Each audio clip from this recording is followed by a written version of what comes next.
A man woke up every morning to muddy footprints leading to his bed. The first light of dawn filtered through the heavy curtains, casting long shadows across the worn oak floors of Walter Kinsley's Victorian home.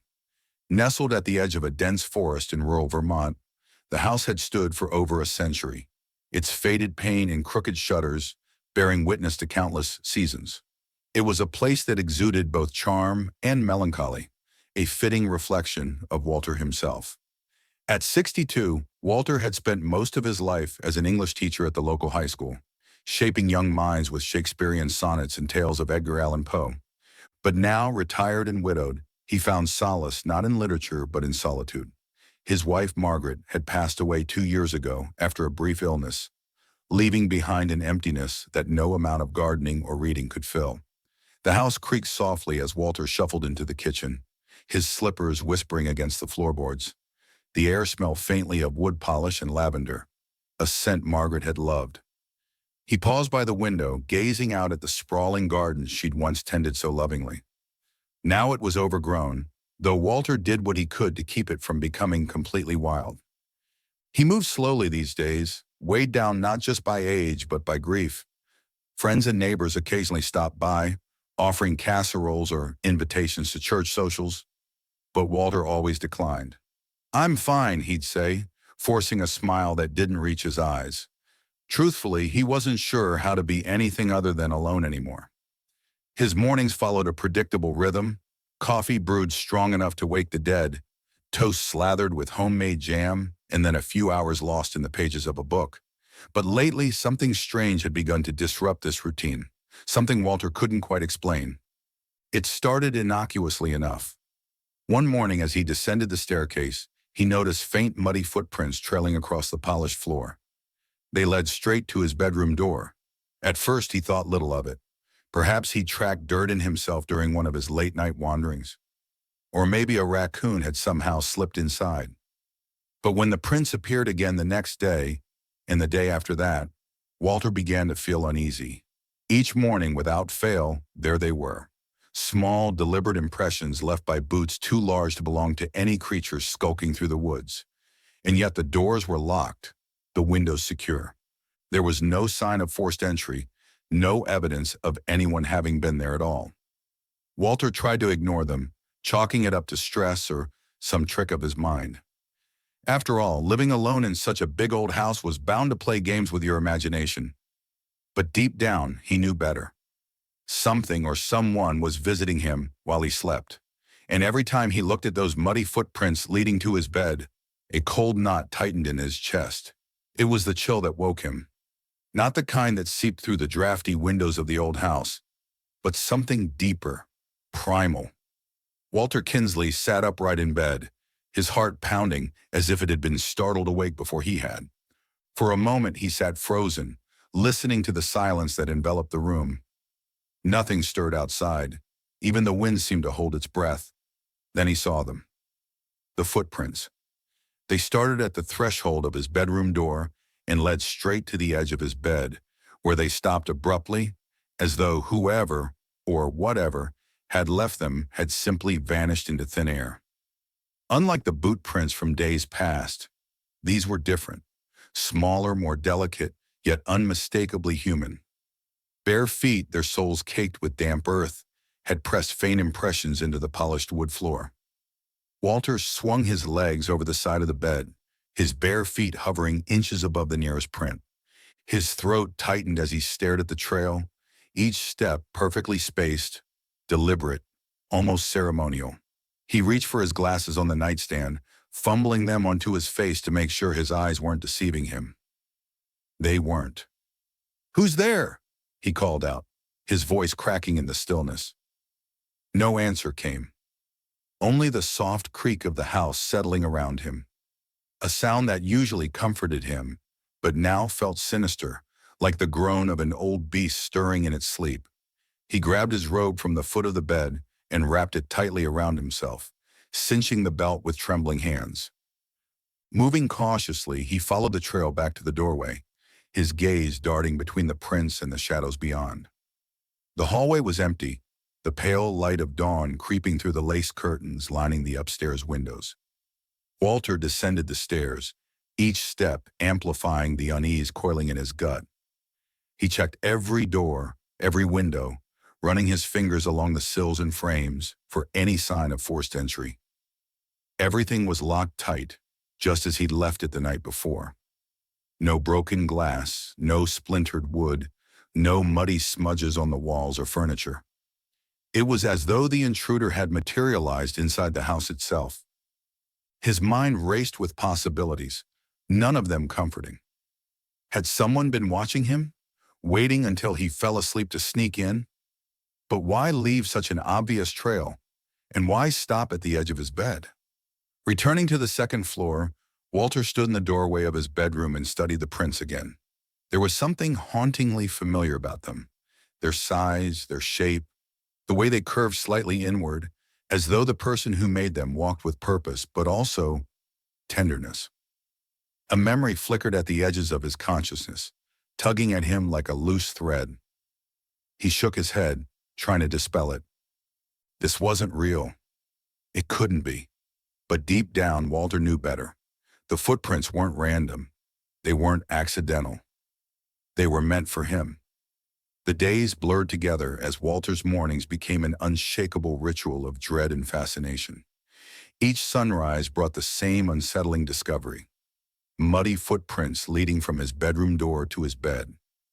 Sometimes they were crisp, their edges sharp against the polished wood, as though whoever or whatever had made them had just stepped away moments before. Other times they were faint, almost ghostly, as if hours had passed since they'd been left behind. Walter couldn't ignore them any longer. If he was losing his mind, then so be it. But he needed answers. He began keeping a notebook by his bedside, jotting down every detail he could observe about the prints.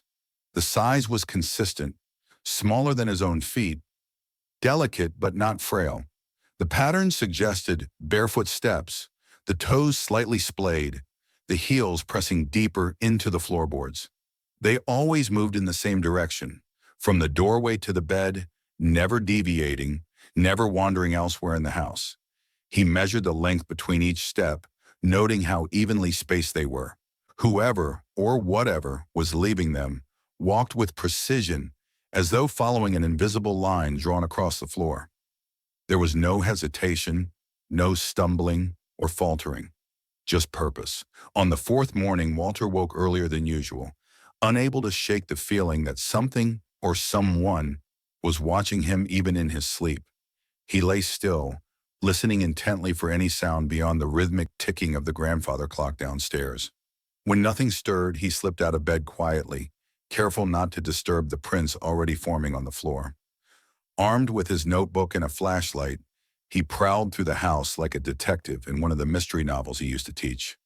Every room was empty, every window secure. Yet when he returned to his bedroom, there they were again, the footprints mocking his efforts to find logic in their existence. Desperate for clarity, Walter decided to set traps. He sprinkled talcum powder along the hallway outside his bedroom, hoping to catch fresh impressions if anyone, or anything, tried to enter during the night. He wedged chairs under doorknobs and placed cups atop shelves, ready to crash to the floor if disturbed. Still, nothing triggered his makeshift alarms, and yet come morning, the footprints remained. His obsession grew. Sleep eluded him as he spent hours poring over his notes, searching for patterns or clues. He marked the dates of each appearance, noting whether the prints seemed fresher or older. Some mornings they looked as though they'd been made mere minutes ago. Others they appeared faded, as if time itself struggled to hold on to them. Neighbors noticed his increasingly disheveled appearance when he ventured out for groceries or mail. "You look tired, Walter," Mrs. Hargrove said one afternoon, leaning over her picket fence. "Everything all right?" "Fine," he muttered, avoiding her gaze. How could he explain what was happening without sounding unhinged? That he was being haunted, not by ghosts necessarily, but by something far more enigmatic. By the end of the week, Walter had filled pages upon pages of observations. But no matter how meticulously he documented the phenomenon, one question gnawed at him relentlessly. Why now? Why here? What did these footprints want from him? And then, late one night, as he sat staring at the blank page of his notebook, another thought struck him. a memory buried deep within the recesses of his grief. Margaret. Her name surfaced like a whisper, soft yet insistent. She had small feet, didn't she? Delicate, like the prints on his floor. For the first time since the footprints began appearing, Walter felt a flicker of something other than fear. Hope. But hope tangled with doubt is a dangerous thing, and Walter wasn't sure which emotion would win out. Walter stared at the phone in his hand, hesitating. He knew how this would sound. A grown man calling the police because of muddy footprints? They'd think he was losing his grip on reality. Or worse, that he was wasting their time. But he couldn't ignore it anymore. The prints weren't random, they were deliberate, and they were starting to feel personal. Finally, with a deep breath, he dialed the number for the local sheriff's department. "Sheriff's office," came the crisp voice on the other end. "Yes, hello?" Walter began, gripping the receiver tightly. "My name is Walter Kinsley. I live out on Maple Ridge Road. I've been having some trouble lately." "What kind of trouble?" the deputy asked, his tone professional but tinged with skepticism. "Well," Walter hesitated, then plunged ahead. "Every morning I find muddy footprints leading into my bedroom. Barefoot prints. There's no sign of forced entry or anything like that, but they keep appearing. Every single night." There was a long pause on the other end of the line. "Mr. Kinsley," the deputy said slowly, "are you sure someone isn't playing a prank on you? Kids around here sometimes get bored and pull stunts like that." "I'm certain," Walter replied firmly. "These aren't boots or shoes. They're bare feet, and they don't match any animal tracks either. I've lived here long enough to know what raccoons and deer look like when they wander through." Another pause, then. "Have you considered locking your doors at night?" Walter clenched his jaw. "I do lock them. Every door, every window. Nothing's been tampered with. I've checked thoroughly." "All right," the deputy said, clearly humoring him now. "We'll send someone over to take a look later today. Can't promise much, though." True to their word, a deputy arrived an hour later, a young man named Carter who looked barely old enough to shave. He wandered through the house, inspecting the locks and peering out the windows. When Walter showed him the latest set of prints, Carter knelt down and studied them briefly before standing up with a shrug. "Looks like bare feet to me," he admitted, "but it could still be kids messing with you. Or maybe an animal stepping in mud and leaving weird marks. Hard to say without more evidence." "There's no dirt inside the house," Walter pointed out. "Where would an animal even come from?" Carter gave him a sympathetic smile. "Like I said, hard to tell. If it happens again, give us another call. In the meantime, maybe invest in a security camera. That might help catch whoever or whatever is doing this." With that, the deputy tipped his hat and left, leaving Walter feeling both frustrated and foolish. The next day, Walter decided to ask his neighbors if they'd noticed anything unusual. Mrs. Hargrove was the first person he approached, her garden bursting with late summer blooms as she watered her flowers. "Morning, Walter," she greeted him warmly, though her eyes narrowed slightly when she saw the tension in his face. "Everything all right?" "Not exactly," Walter admitted. "I've been having, well, some strange things happening at home. Muddy footprints showing up every morning. Did you happen to see anyone near my property recently? Or hear anything odd?" Mrs. Hargrove straightened, setting her watering can aside. Her expression shifted from curiosity to something closer to unease. "You know," she said slowly, "there used to be stories about your father's house back in the day. People said it was haunted, not by ghosts necessarily, but by memories. Echoes of the past." Walter frowned. "Haunted? By who?" She shrugged, glancing toward the woods as if expecting someone or something to emerge. "No one ever really knew, just whispers, mostly. Your dad didn't talk about it much, did he?" "No," Walter said quietly. His father had always been a private man, content to let the world believe whatever it wanted. But Walter had never heard anything about hauntings. Not until now. Other neighbors offered similar responses. Old Mr. Peterson mentioned hearing footsteps in the woods years ago, though he chalked it up to hunters. The Thompsons recalled tales of a woman seen walking the edge of the property late at night, though no one could agree on who she was or why she lingered. By the time Walter returned home, he felt more confused than ever. Haunted? Memories? What did any of that mean? And yet as he stood in his bedroom doorway that evening, staring at the fresh set of prints waiting for him, one thought refused to leave his mind. What if the footprints weren't trying to scare him? What if they were trying to tell him something? The attic was a time capsule, untouched for years, its air thick with the scent of aged wood and forgotten memories. Walter climbed the narrow staircase, his footsteps muffled by layers of dust that coated the floorboards. Sunlight streamed through the small, round window at the far end, illuminating motes of dust swirling lazily in the golden beams. Cobwebs clung to the rafters like ghostly curtains, and old furniture loomed under faded sheets, their shapes distorted by shadows. Walter hadn't been up here since Margaret's passing. The thought of sorting through decades of family relics had felt overwhelming then, but now it seemed necessary, almost urgent. If the footprints were tied to his house, perhaps they were also tied to his family's history. He began pulling down boxes one by one, setting them aside on the creaking floor. Most contained nothing of interest.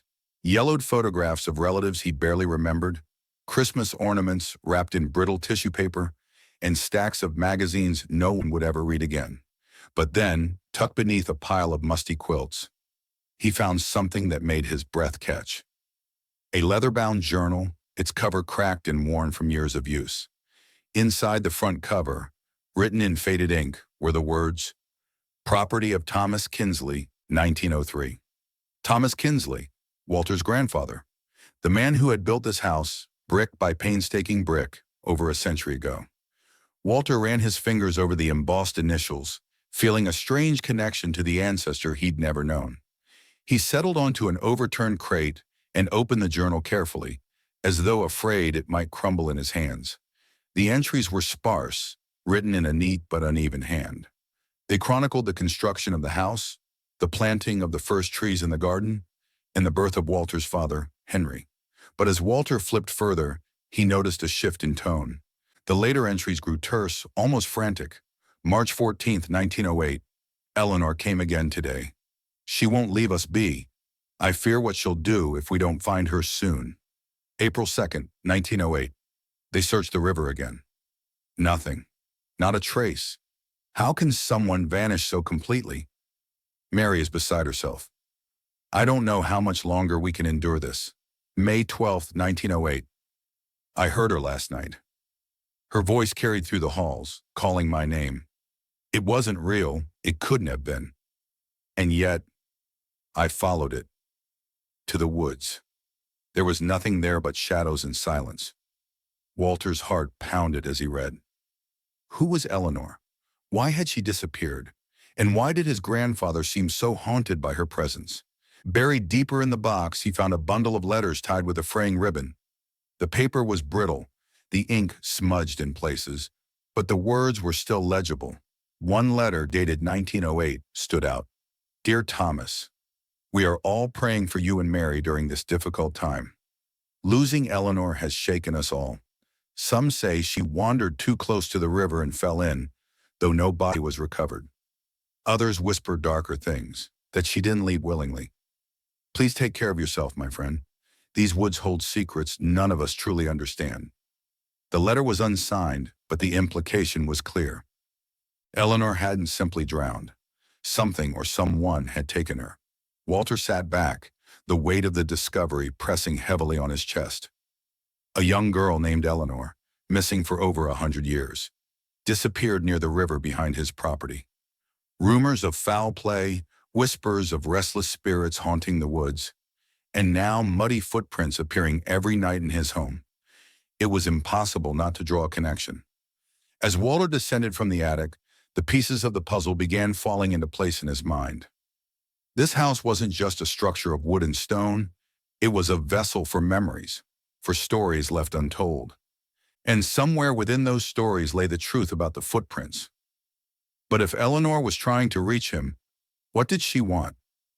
And more importantly, why now? Walter's hands trembled as he lifted the final box from the corner of the attic, its edges frayed and splintered with age. It was heavier than it looked, And when he pried open the lid, a cloud of dust rose like a specter, making him cough. Inside, beneath layers of faded fabric and brittle newspaper, lay an object that stopped his breath cold. A child's doll. It was small, no more than a foot tall, with porcelain features chipped and cracked from years of neglect. Its once bright blue eyes stared blankly upward, one of them slightly askew as if frozen in perpetual confusion. The doll's dress, a faded calico pattern, clung damply to its form, smelling faintly of wet earth and decay. Walter gingerly picked it up, turning it over in his hands. The fabric felt unnaturally cool against his skin, as though it had been pulled from the riverbank itself. A name stitched into the hem of the dress caught his eye. Eleanor. The realization hit him like a punch to the gut. This wasn't just any doll. It belonged to her, to Eleanor, the girl who had vanished without a trace over a century ago. The same girl whose presence seemed to linger in his home, leaving muddy footprints each night. Walter's pulse quickened as he examined the doll more closely. Its hair, once golden yarn, was matted and darkened, as though soaked repeatedly in water and left to dry improperly. One arm hung limply at its side, the joint broken, while the other remained stiffly outstretched, fingers curled as if reaching for something, or someone. He set the doll down carefully on the dusty floor, wiping his palms on his trousers. A chill crept up his spine, settling uneasily between his shoulder blades. For the first time since the footprints began appearing, he felt a tangible connection to the mystery, not just as an observer, but as part of it. Was this why Eleanor had returned? To reclaim what was hers? Or was there something deeper, darker, hidden within the folds of her story? That evening, Walter placed the doll on the kitchen table, unwilling to take his eyes off it. He poured himself a cup of tea, though the warmth did little to dispel the growing unease in the pit of his stomach. As dusk settled outside, casting long shadows across the room, he studied the doll intently, searching for clues. The dampness of its clothes suggested it had recently come into contact with moisture, perhaps the river where Eleanor was rumored to have disappeared. But how could that be possible? The doll had been buried deep in the attic, untouched for decades. Unless it hadn't been in the attic at all. Walter's thoughts spiraled. What if the doll had been moved, carried back into the house by unseen hands? By Eleanor herself? He glanced toward the staircase, half expecting to see the familiar trail of muddy footprints leading downward. But the floor remained clean, for now. As the hours passed, Walter found himself unable to look away from the doll.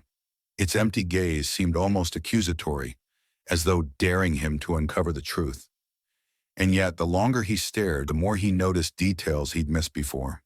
A faint smudge of dirt on its cheek, a tiny tear in the seam of its dress that revealed stuffing yellowed with age. Then, just as the clock struck midnight, something extraordinary happened. The air in the kitchen shifted, growing colder, heavier. Walter's breath fogged before him as he sat motionless, his heart hammering in his chest. Slowly, deliberately, the doll's head tilted upward, its cracked lips parting ever so slightly. A whisper filled the silence, not loud enough to startle, but unmistakable nonetheless. "Help me!" Walter bolted upright, knocking over his teacup in the process. Hot liquid spilled across the table, pooling around the doll, which remained eerily still once more. His hands shook as he reached for the journal again, flipping through its pages with renewed urgency. Whatever secrets Thomas Kinsley had kept locked away in these entries, Walter needed to know them now. Because it was clear. Eleanor wasn't just visiting him. She was asking for help, and she wouldn't stop until he answered. The dreams began without warning, slipping into Walter's sleep like shadows seeping through cracks in the walls. At first they were fragmented, mere flashes of movement that dissolved as quickly as they appeared. But with each passing night, the images grew sharper, more insistent, until they consumed him entirely. He was running now, not alone, but alongside someone else. A girl. Her figure darted ahead of him, her bare feet pounding against the damp earth of the forest floor.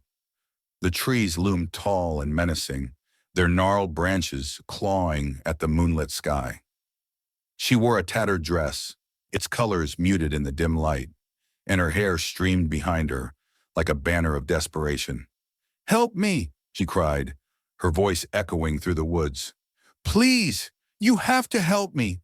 Walter tried to call out, to ask who she was or what she needed, but his voice refused to obey. All he could do was follow, stumbling over roots and rocks, his lungs burning with exertion. No matter how fast he ran, she remained just out of reach, always a step ahead, always slipping further away. Then suddenly the dream would end. He'd wake in bed, drenched in sweat, his heart hammering wildly. The room would be silent except for the faint creak of the house settling around him, and there, on the floorboards, would be the footprints, fresh and undeniable, as if the girl had been there moments before. By the third night, the dreams became unbearable. They weren't just visions anymore. They felt real, visceral. Walter could smell the damp leaves underfoot, hear the rustle of unseen creatures in the bushes. Most haunting of all, he recognized the girl. Her face was pale, her wide eyes filled with terror. But it was unmistakably Eleanor. During the day, these nocturnal encounters left him shaken and distracted. He moved through his routines mechanically, unable to focus on anything but the fragments of memory stirred loose by the dreams. And then one afternoon, as he sat staring blankly at the journal in his hands, something clicked. His father. Henry Kinsley had told him stories when he was a child, cautionary tales meant to keep him from wandering too far into the woods. At the time, Walter had dismissed them as nothing more than folklore, bedtime fables designed to scare him straight. But now those stories flooded back with startling clarity. "There are places in these woods," Henry had said one evening, his voice low and serious, "where things don't belong, where the past lingers longer than it should." "What kind of things?" young Walter had asked, wide-eyed. "People who've been forgotten," Henry replied. "Lost souls looking for answers. Or justice." At the time, Walter hadn't understood. Justice for what? Answers to what questions? But now, as he sifted through his father's cryptic words, their meaning crystallized. Eleanor wasn't just lost. She was trapped. That evening, Walter returned to the attic, determined to piece together the rest of the puzzle. Among the boxes, he found another relic, an old photograph tucked inside a leather case. It depicted a group of people standing near the edge of the river, the same river where Eleanor was rumored to have disappeared.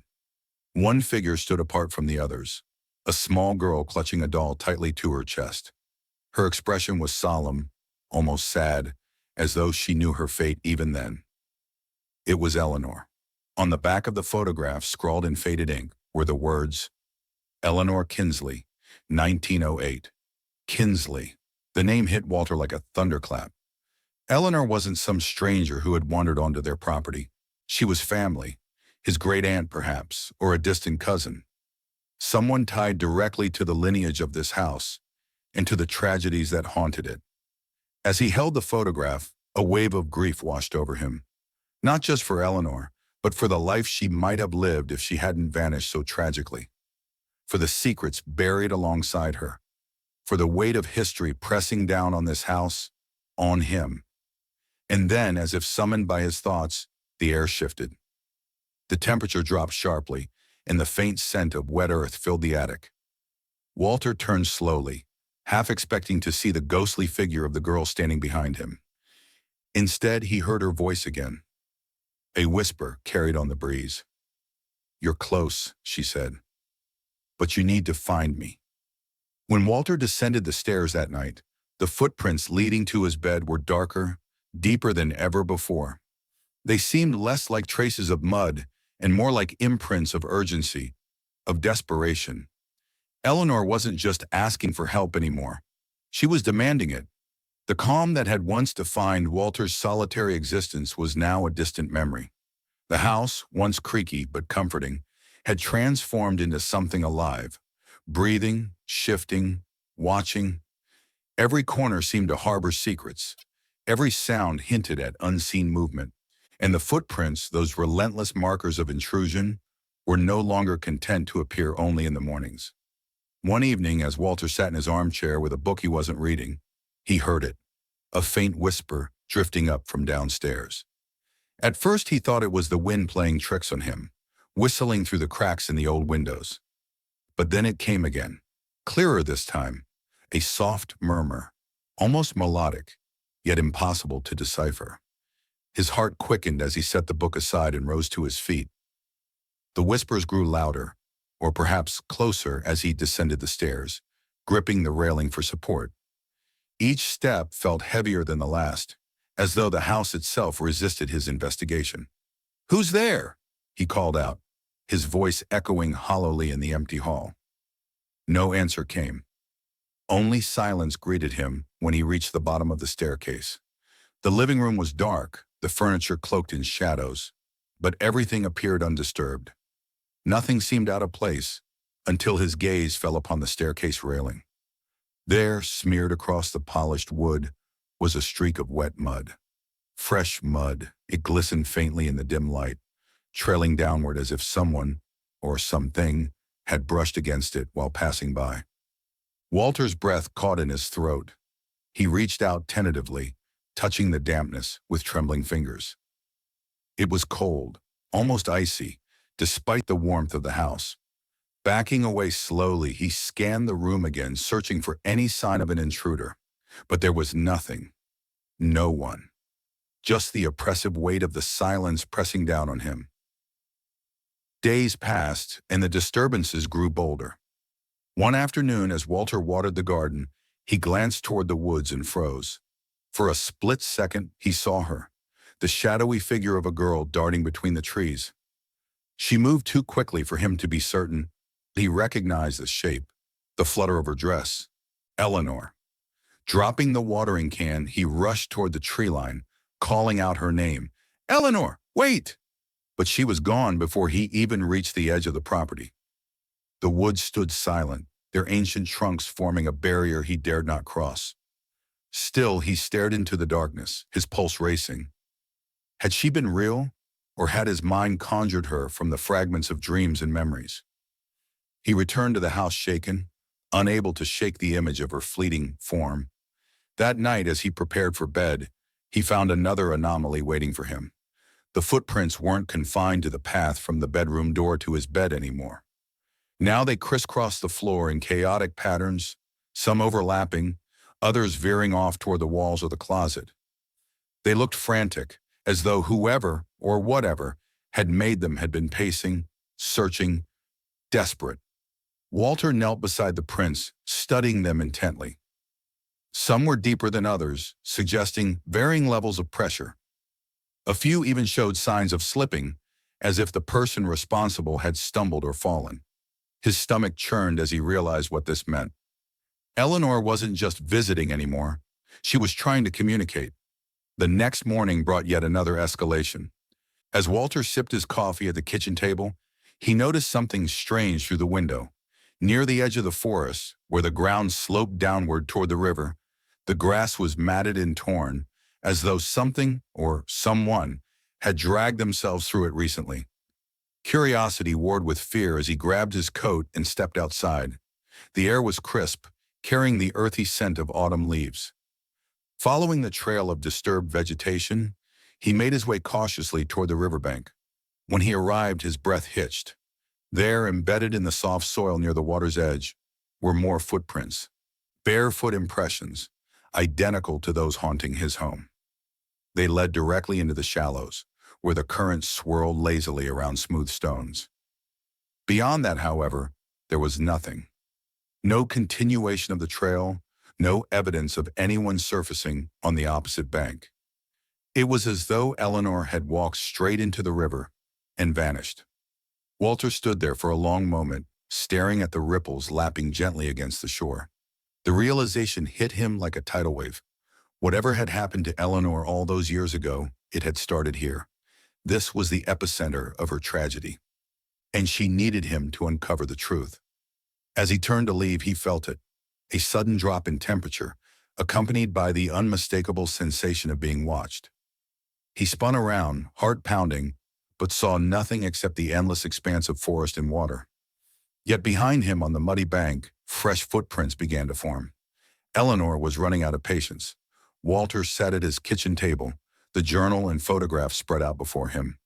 The pieces of Eleanor's story were coming together, but they still felt incomplete, like a puzzle missing its final corner. He needed someone who could make sense of the fragments, someone with expertise in the tangled web of local history and legend. That's when he remembered Dr. Margaret Holloway.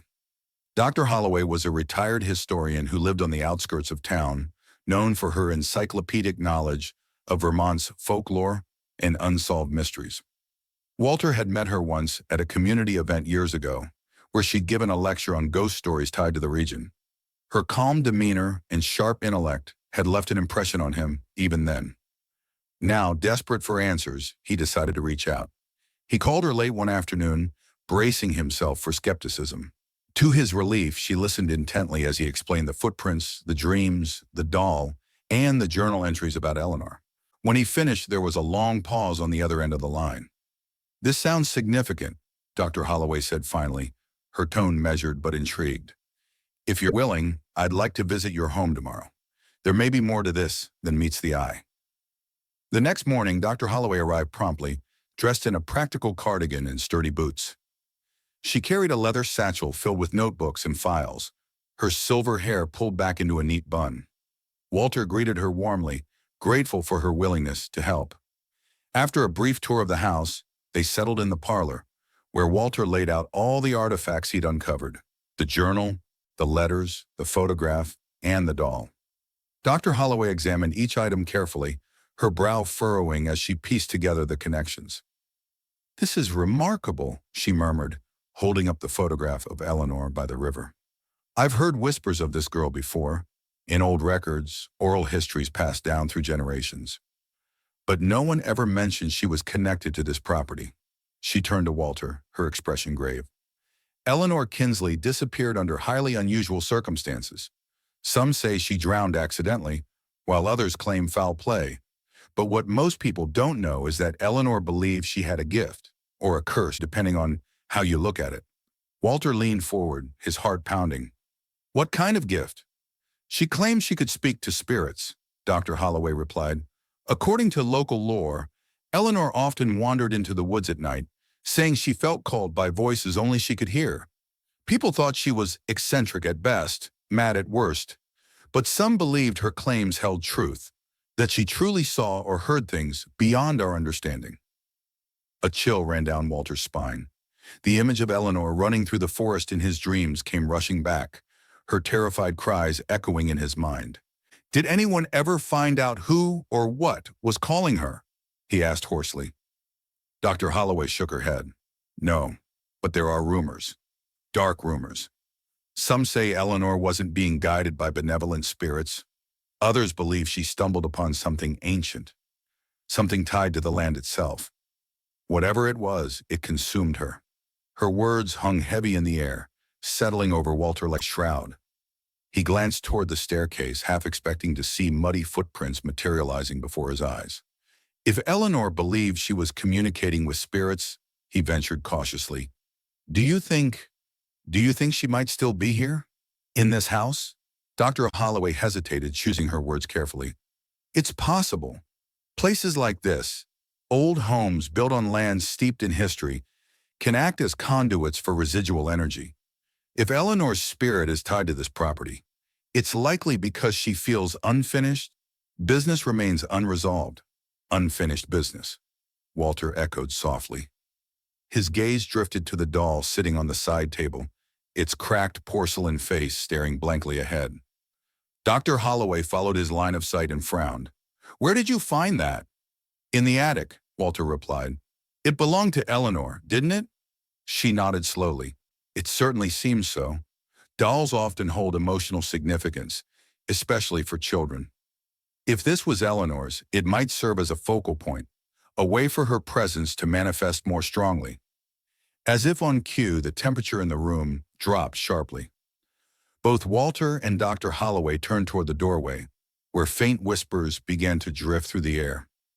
The sound was indistinct but unmistakably feminine, carrying a note of urgency. Dr. Holloway rose from her seat, her movements calm but deliberate. "We need to document everything," she said firmly.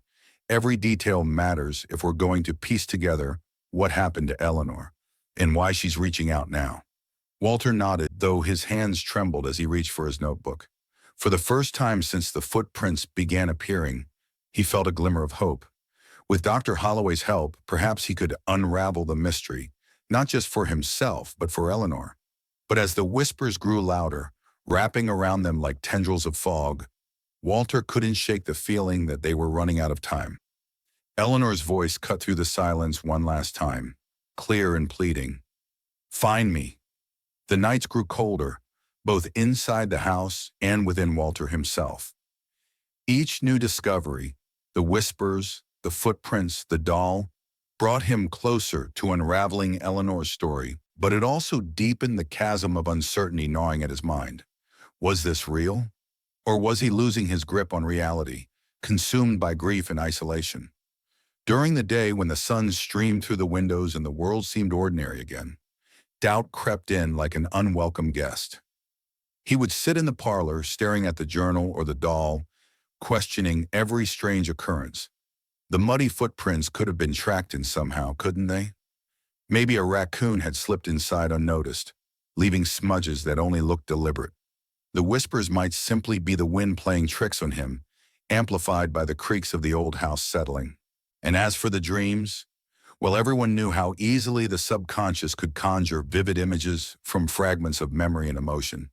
But then night would fall, and with it came the undeniable evidence, fresh prints appearing inexplicably, voices murmuring just out of reach, shadows darting past windows where no one should be. These weren't figments of his imagination. They were tangible, persistent, impossible to ignore. Walter's internal struggle began to bleed into his waking life, manifesting in ways that pushed people further away. Mrs. Hargrove stopped by one afternoon with a basket of muffins, her usual cheerful demeanor tinged with concern. "You've looked tired lately, Walter," she said gently, setting the basket on the counter. "Are you sleeping all right?" "I'm fine," he muttered, avoiding her gaze. How could he explain what was happening without sounding unhinged? That he suspected his home was haunted by a girl who vanished over a century ago? That he spent his nights chasing whispers and tracking phantom footprints? "Well, if you need anything," Mrs. Hargrove trailed off, clearly sensing his reluctance to engage. She lingered for a moment longer before letting herself out, leaving Walter alone with his thoughts, and the growing sense of alienation pressing down on him.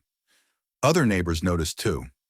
Old Mr. Peterson commented on how rarely Walter ventured outside anymore, while the Thompsons whispered about him being odd since Margaret's passing. Even Dr. Holloway, who had initially been supportive, expressed cautious concern during one of her visits. "You're digging into something deeply personal here, Walter," she said as they reviewed the latest entries in his notebook. "It's important work, but don't let it consume you. Grief can twist our perceptions, make us see connections where none exist." Her words stung because they mirrored his own fears. Was he so desperate for connection, to Margaret, to anyone, that he was fabricating meaning in random events? Or worse, was his obsession with Eleanor a subconscious attempt to replace the void left by his wife's death? Yet even as these doubts swirled in his mind, he couldn't bring himself to stop. Every time he considered abandoning the investigation, another clue would surface. A faint scent of wet earth lingering in the air, a shadow flickering across the wall, and pull him back in. The strain became evident in small, telling ways. His garden, once meticulously tended, now lay overgrown and wild. The shelves in his kitchen were nearly bare, save for canned goods and stale bread. Sleep eluded him, replaced by restless hours spent pacing the halls or poring over the artifacts in the attic. One evening, after finding yet another set of chaotic footprints crisscrossing his bedroom floor, Walter snapped. He grabbed the doll from its place on the side table and hurled it against the wall, watching as its porcelain head shattered into pieces. "Why won't you leave me alone?" he shouted, his voice cracking with frustration. "What do you want from me?" For a moment, there was silence. Then slowly, the whispers began again, softer this time, almost soothing. They seemed to emanate not from the room itself, but from somewhere deeper, farther away. And then, amidst the murmurs, a single sentence emerged, clear and unmistakable. "I'm sorry." Walter sank to the floor, his anger dissolving into despair. Tears welled in his eyes as he realized the truth. Whether Eleanor was truly haunting him or merely a projection of his own grief, she represented something he couldn't escape. Loss, longing, the ache of unfinished business. Not just hers, but his own. As he sat there, surrounded by shards of porcelain and the ever-present footprints, Walter made a decision. He wouldn't give up, not yet. If Eleanor needed help finding closure, then he owed it to her, and perhaps to himself, to see this through. But he couldn't do it alone. Picking up the phone, he dialed Dr. Holloway's number, his voice steady despite the turmoil within him. "I think I know where we need to go next," he said. "To the river. Will you come with me?" On the other end of the line, Dr. Holloway hesitated briefly before agreeing. "Of course," she said finally. "But promise me one thing, Walter." "What's that?" "Promise me you'll stay grounded. This journey isn't just about Eleanor. It's about you too." Walter nodded, though she couldn't see him. For the first time in weeks, he felt a glimmer of clarity. He didn't know what awaited them at the river, or if they'd find answers at all. But he understood one thing with absolute certainty. Eleanor wasn't the only one seeking peace. The storm rolled in without warning, its arrival announced by a crack of thunder that shook the house to its foundations.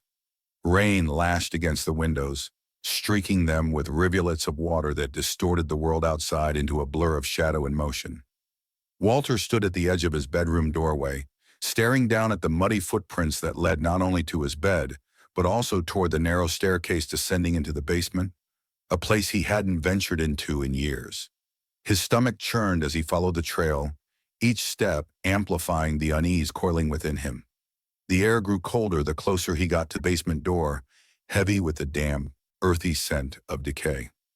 He hesitated before turning the rusted handle, the creak of the hinges slicing through the howling wind like a knife.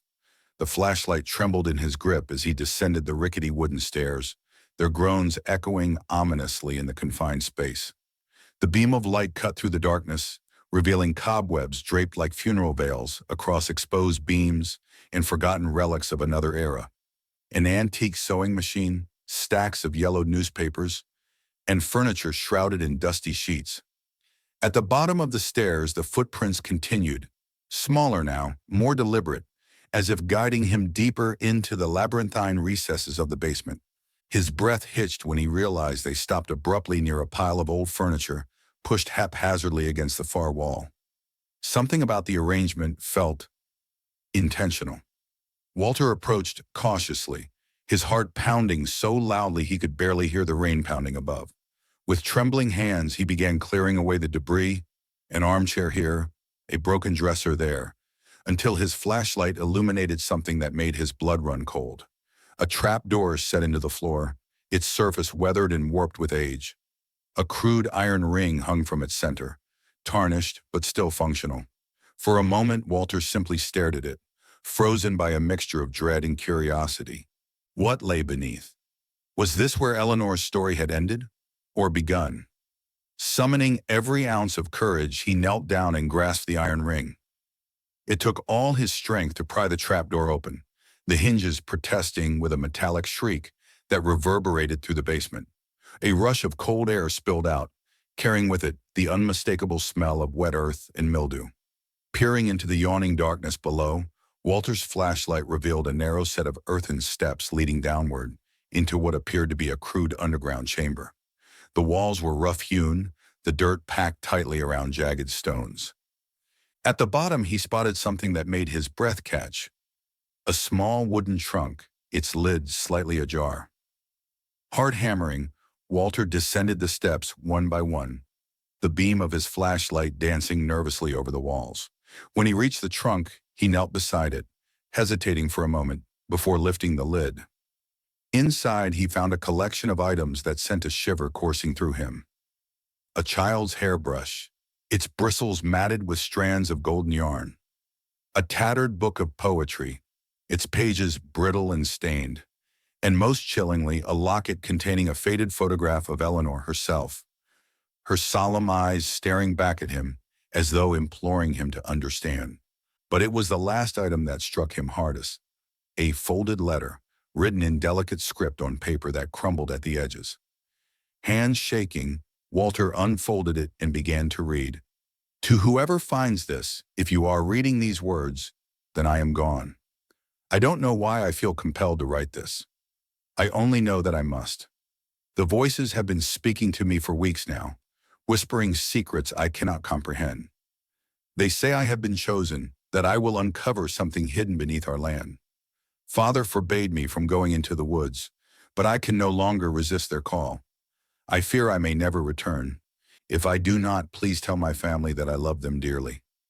And if anyone should seek me, look to the river. It holds answers I cannot yet see. Tears blurred Walter's vision as he lowered the letter, the weight of Eleanor's final words settling heavily on his shoulders. She hadn't wandered off aimlessly or drowned accidentally. She had been drawn to the river by forces beyond her understanding, and perhaps beyond anyone's comprehension. As he sat there amidst the relics of her life, the whispers returned, softer now, almost tender. You found me, Eleanor's voice murmured, carried on the cold breeze rising from the depths of the chamber. Walter closed his eyes, overwhelmed by a mix of sorrow and relief. Whether she was truly present or merely a fragment of his own fractured psyche no longer mattered. What mattered was that he had uncovered her story, the truth buried beneath layers of time and silence. And in doing so, he had given her a measure of peace. When Walter emerged from the basement hours later, drenched in sweat and exhaustion, the storm had passed. The house was quiet, the air still. For the first time in weeks, the floorboards bore no new footprints. Eleanor was finally free, but as Walter sank into his armchair, clutching the locket in his hand, he couldn't shake the feeling that her journey wasn't entirely over. Somewhere deep within the woods, the river waited, and with it, perhaps, the final piece of the puzzle. The air in the underground chamber was suffocating, thick with the weight of secrets long buried. Walter knelt beside the wooden trunk, its contents spilling out like fragments of a shattered life. His flashlight beam trembled as it illuminated each item. A child's hairbrush, a tattered book of poetry, the locket with Eleanor's faded photograph. But it was the folded note that held him captive. With trembling hands, he unfolded the brittle paper once more, rereading her words. They were desperate, pleading, and heartbreakingly clear. To whoever finds this, I write these words in fear, knowing my time is short. The voices have led me here, to this place beneath the earth, but I cannot stay hidden forever. He will find me, he always does. My uncle, Thomas, he says I am wicked, that I bring shame upon our family. But I swear I have done nothing wrong. Please believe me. Walter's breath caught as he read the name. Thomas, his grandfather. The man who had built this house, who had written the journal entries about Eleanor's disappearance. The man Walter had always thought of as stern but fair, a pillar of strength for their family. The note continued, If you are reading this, then I am gone. Do not mourn me, but do not forgive him either. Tell them what he has done, took me from the riverbank, silenced my cries, buried my memory so deeply no one would dare speak of it again. All to protect the Kinsley name. A wave of nausea hit Walter as the truth sank in. His grandfather hadn't just failed to find Eleanor, he had actively concealed her death. Worse, he had covered up the actions of an abusive relative, someone within their own family, who had driven her to flee into the woods in the first place. Among the remnants in the trunk, Walter found further confirmation.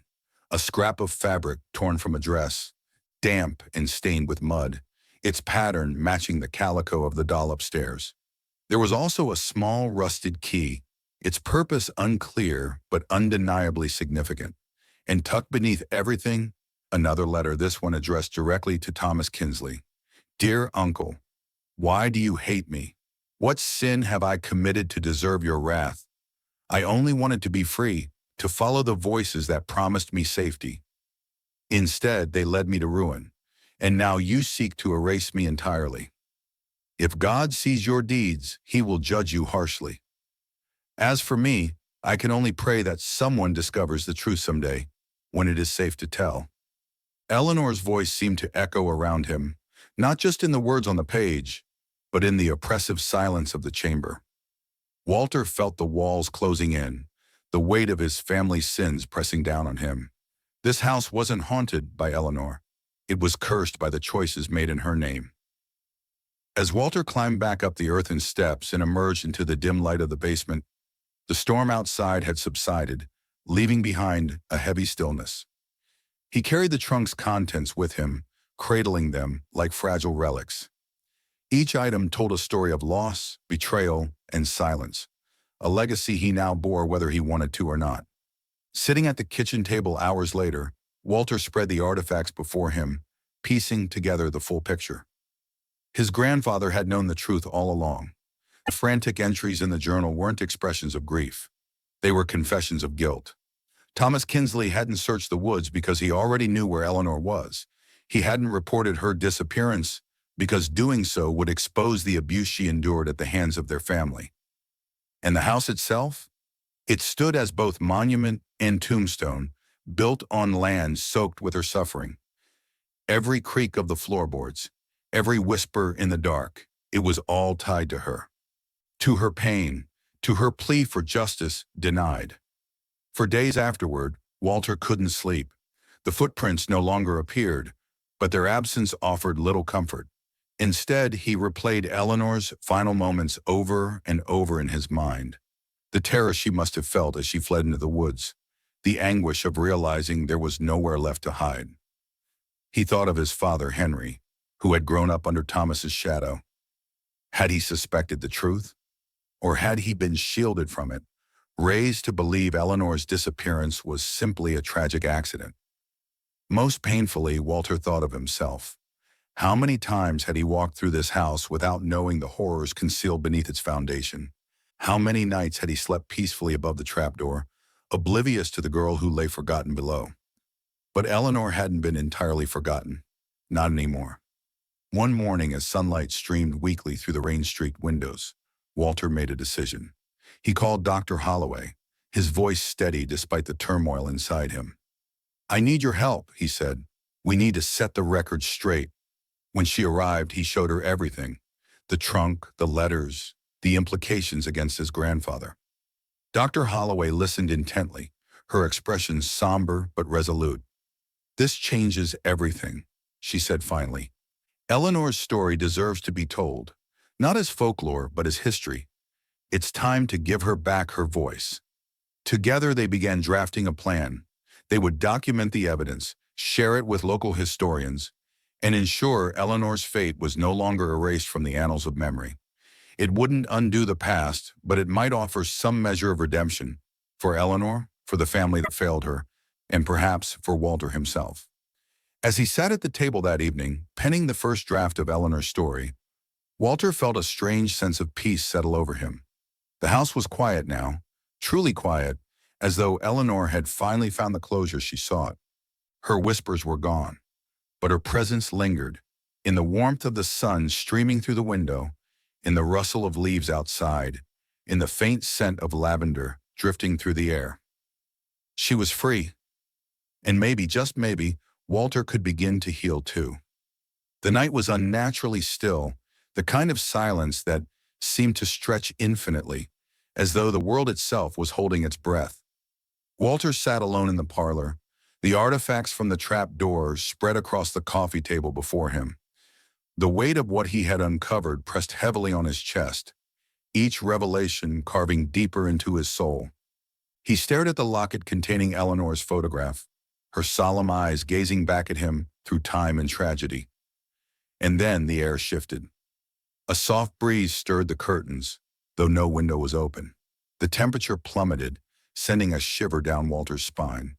He turned slowly, his heart pounding, and there she was, Eleanor.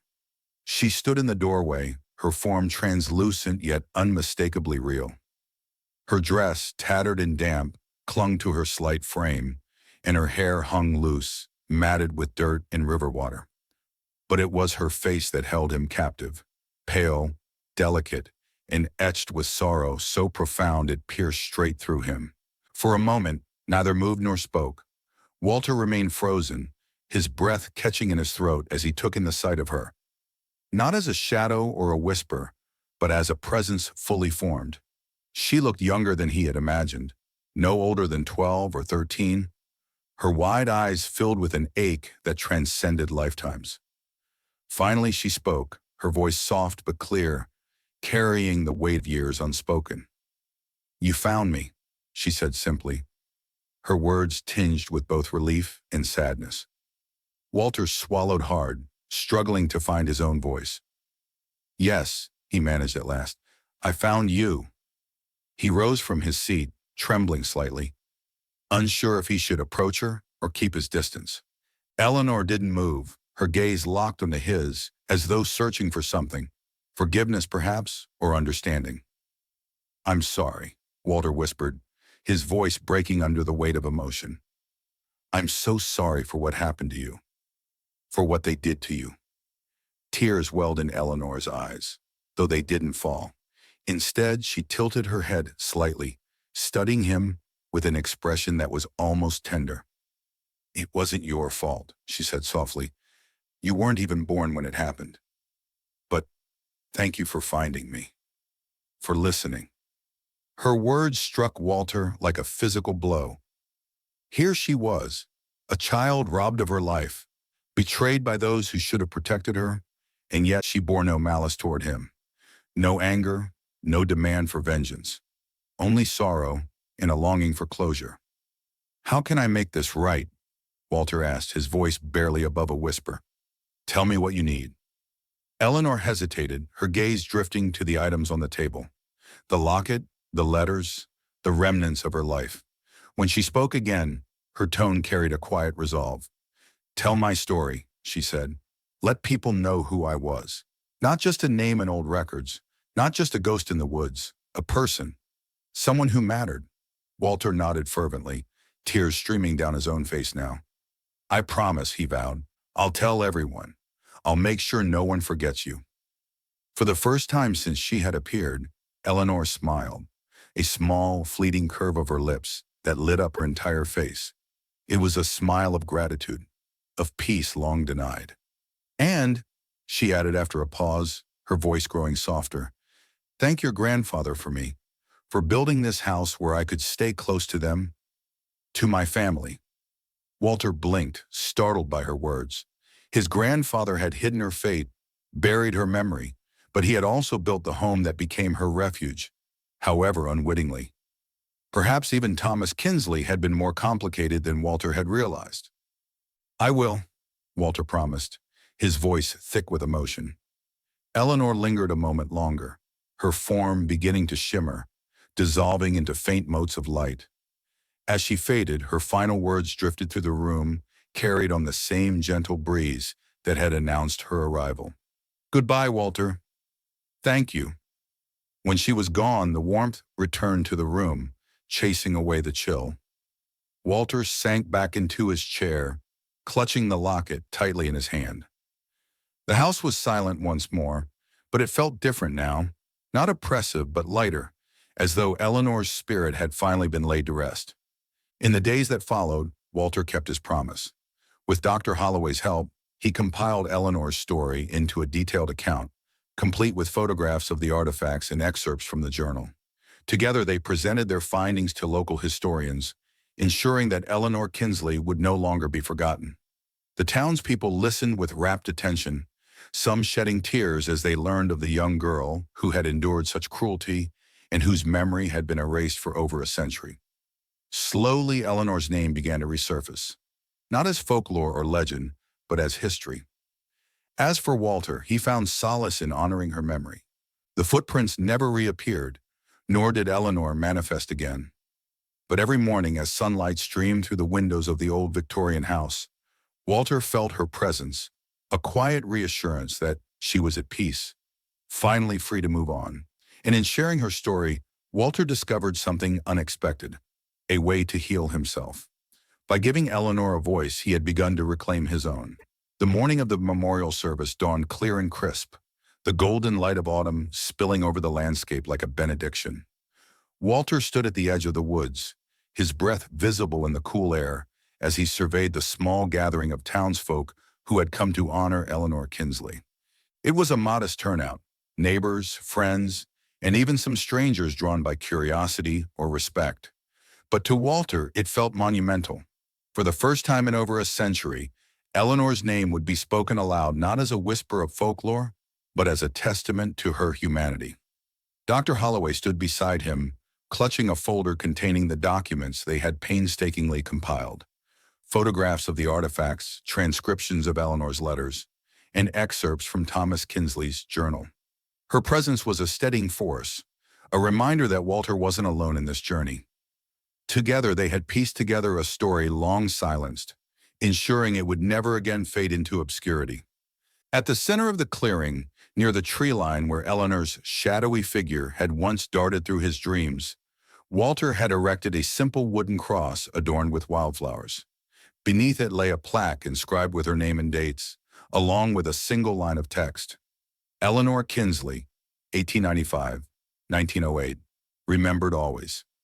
As the crowd settled into place, Walter stepped forward, his heart pounding, but his resolve unwavering. He cleared his throat, gripping the edges of a handwritten speech tightly in his hands. "Thank you all for coming today," he began, his voice steady despite the lump in his throat. "Many of you may have heard rumors about this house, about strange happenings tied to my family's property. What you might not know is that these stories are rooted in truth, in the life and tragic death of a young girl named Eleanor Kinsley." He paused, glancing down at the locket he held in his palm, the same one he'd found in the hidden chamber beneath the basement. Its tarnished surface gleamed faintly in the sunlight, a tangible link to the girl whose memory he sought to restore. "Eleanor was just a child when she disappeared," Walter continued. "Her fate was shrouded in secrecy, buried to protect the reputation of those who failed her. But Eleanor deserves more than silence. She deserves to be remembered, not as a ghost or a legend, but as a person who lived, who loved, and who suffered unjustly." His voice cracked slightly as he recounted the details of her story.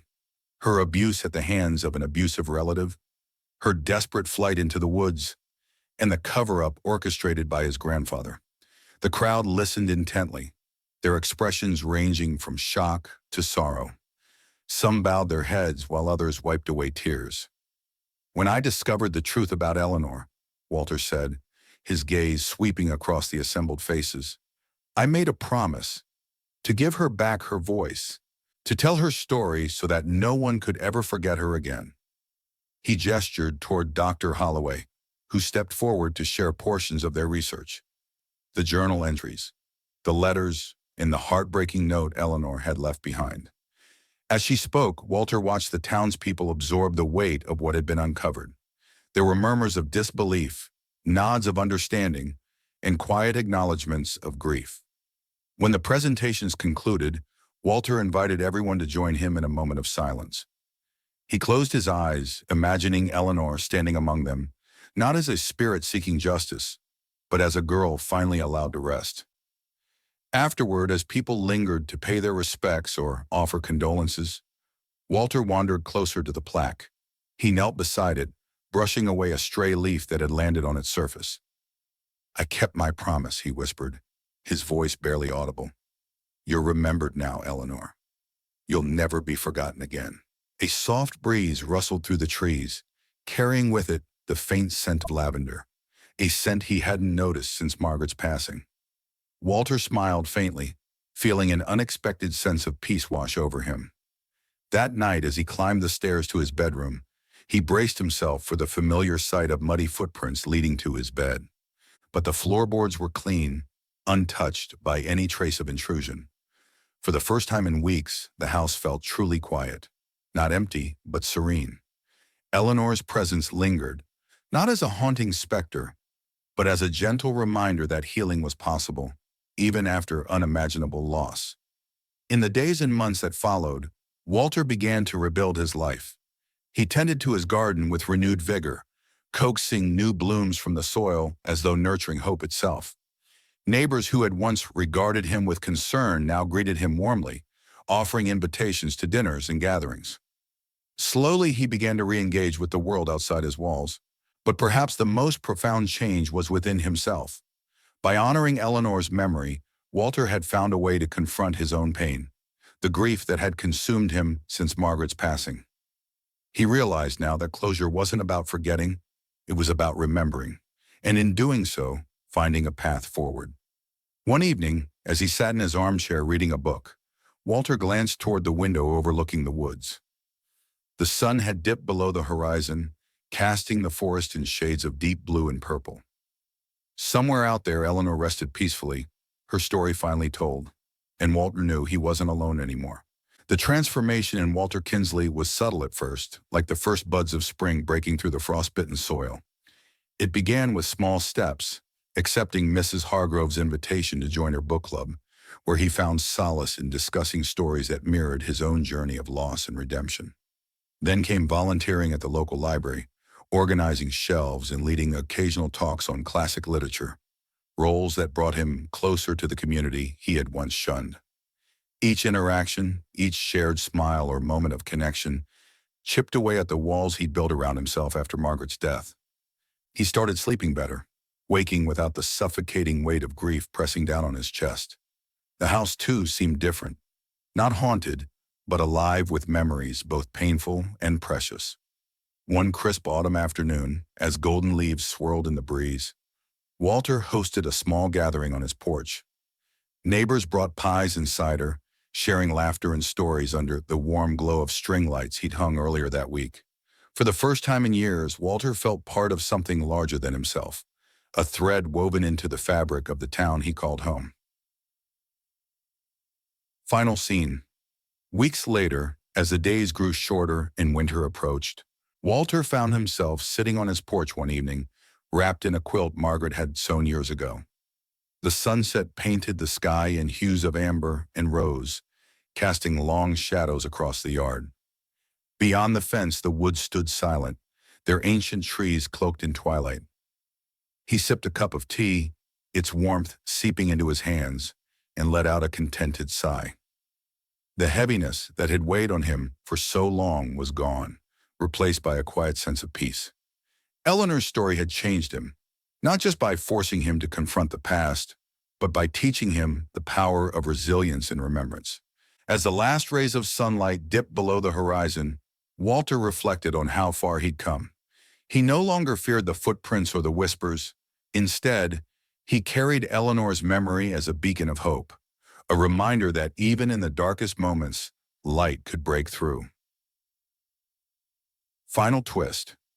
Later that night, while packing away the remaining artifacts from Eleanor's trunk, Walter stumbled upon something unexpected tucked beneath a false bottom. It was a folded piece of parchment, brittle with age, bearing the unmistakable markings of a hand-drawn map. His breath caught as he unfolded it carefully, revealing a crude sketch of the riverbank near his property. At the center of the drawing, an X was marked prominently, accompanied by faint annotations in faded ink. One phrase stood out, scrawled in the margin, "Where the voices end." Walter stared at the map, his pulse quickening. What did it mean? Was this another clue left behind by Eleanor, or perhaps by someone else entirely? Had they truly uncovered all of her secrets, or was there still more buried beneath the surface? 1,000 questions swirled in his mind, but one thing was certain. The mystery wasn't over yet. For a moment he considered setting the map aside, leaving it undisturbed as he had vowed to move forward with his life. But then he thought of Eleanor, the courage she had shown in following the voices, the strength she had demonstrated in seeking truth despite the cost. If there were still answers waiting to be uncovered, didn't he owe it to her and to himself to find them? With a determined nod, Walter placed the map gently on the table beside him. Tomorrow he would return to the riverbank, guided by the same resolve that had led him to Eleanor's story in the first place. But for now, he allowed himself a moment of quiet reflection. Sitting back in his chair, he gazed out at the darkening woods, feeling lighter and more hopeful than he had in years. Whatever secrets lay hidden beyond the X, he knew he was ready to face them. And somewhere, deep within the forest, the wind whispered softly, a sound almost like approval.